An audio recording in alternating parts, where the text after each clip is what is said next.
Online shopping করলে আপনিও কি ক্যাশ অন ডেলিভারিতে বাড়তি চার্জ দিয়েছেন? তাহলে শুনুন, কেন্দ্রীয় সরকার এবার এই বিষয়ে নড়ে চড়ে বসেছে। কেন্দ্রীয় মন্ত্রী প্রহ্লাদ যোশী জানিয়েছেন, ক্যাশ অন ডেলিভারিতে অতিরিক্ত টাকা নেওয়া নিয়ে অভিযোগের তদন্ত শুরু হয়েছে।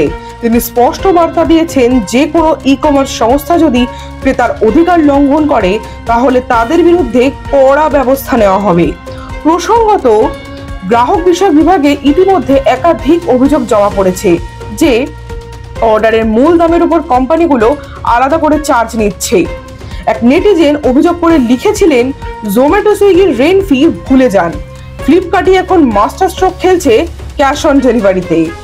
শুধু তাই নয়, আরও অভিযোগ উঠেছে স্টক ফাঁকা দেখানো, অফার শেষ হয়ে যাওয়া, ভুয়ো টাইমার, এই সমস্ত দিয়ে গ্রাহকদের যথেষ্ট বিভ্রান্ত করা হচ্ছে।